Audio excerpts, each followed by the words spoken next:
नमस्कार मित्रों, मैं हूं आचार्य अंकित नौटियाल। स्वागत है आपका हमारे YouTube चैनल धर्मशास्त्र में।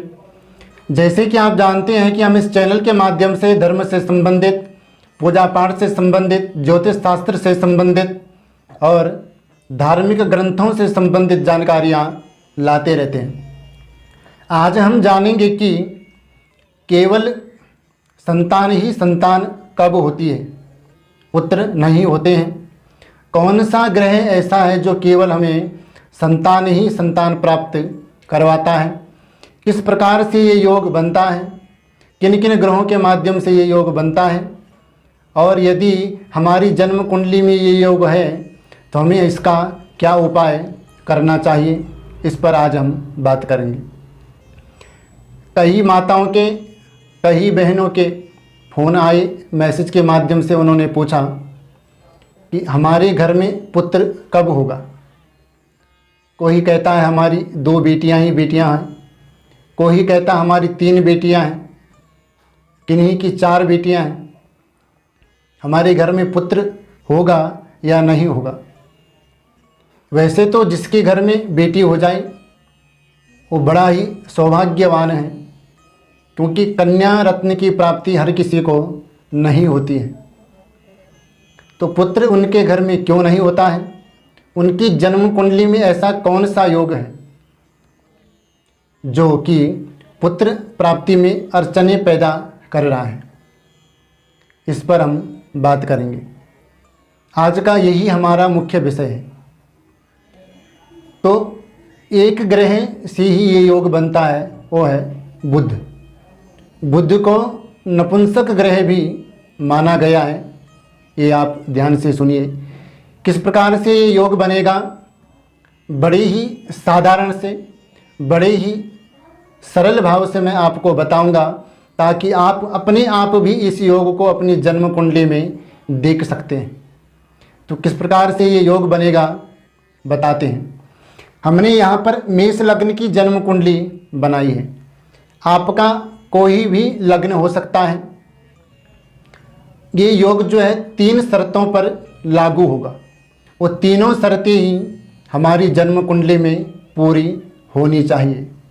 ये आप ध्यान रखें कि ज्योतिष शास्त्र में कहा गया है कि यदि बुध स्त्री राशि में बैठा हो, अब स्त्री राशि कौन कौन सी होती है, पुरुष राशि कौन कौन सी होती है, इसका सरल सा उपाय और विधि आपको बताता हूँ।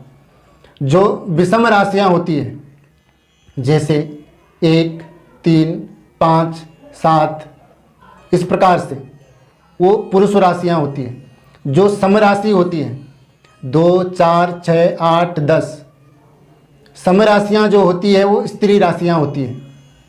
तो स्त्री राशि में यदि बुध बैठा हो, आपको मैं कुंडली के माध्यम से समझाता हूँ।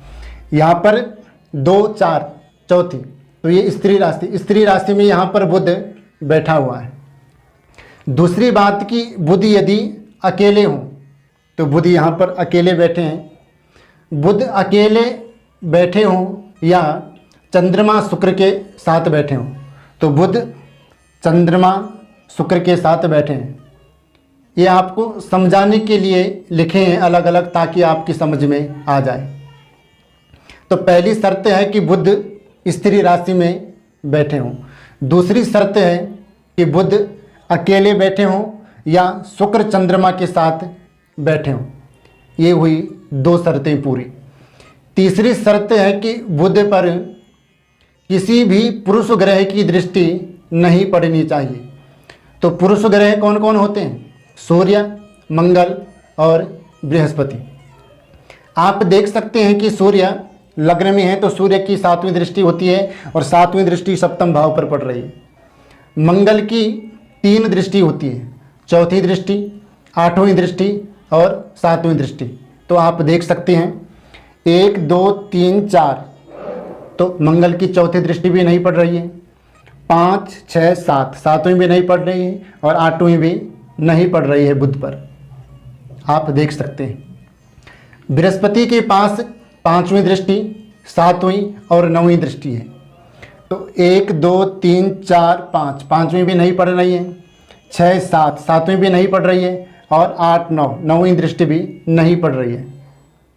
ये तीनों शर्त जब पूरी हो जाए तो 100 के 100% कन्फर्म है कि आपकी केवल संतान ही जो है वो केवल पुत्री ही पुत्री होगी।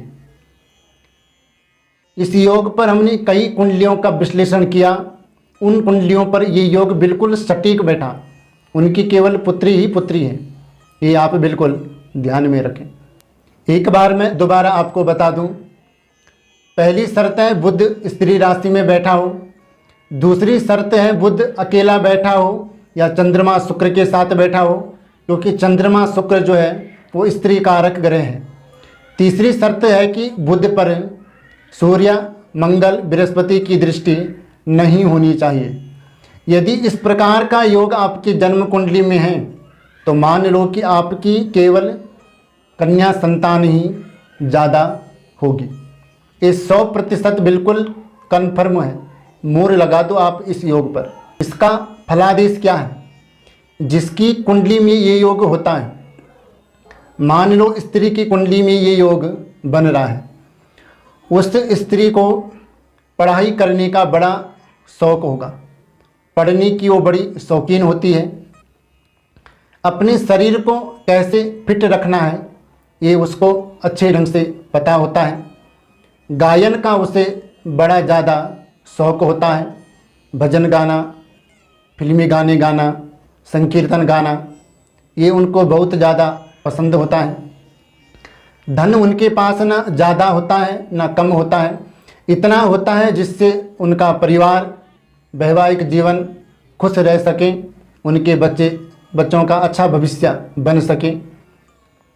धार्मिक प्रवृत्ति के होते हैं, स्वभाव जो उनका है थोड़ा गंभीर प्रकृति का होता है, पैसा कैसे बचाना है, कितना खर्च करना है ये भी उनको अच्छे ढंग से पता होता है। उपाय आपने क्या करना है कि गर्भावस्था के जब आपका गर्भ ठहर जाए, तो आजकल लोग चेक करवा लेते हैं पहले ही, तो गर्भ अवस्था का जो पहला मास हो अर्थात पहला महीना हो, तो उस मास के शुक्ल पक्ष के बुधवार से संतान गणेश स्तोत्र का आपने पाठ शुरू करना है। यदि आपको संस्कृत पढ़नी नहीं आती है तो आप हिंदी में भी उसको पढ़ सकते हैं। यदि आप पढ़े लिखे नहीं हैं तो आप किसी दूसरे व्यक्ति के द्वारा उसको श्रवण अर्थात सुन भी उसको सकते हैं, तो आपको पूरा लाभ मिलेगा। कितने दिन करना है ऐसा कोई निश्चित नहीं है, आप कंटिन्यू इसको करते रहें तो आपको ज़रूर इसका लाभ प्राप्त होगा।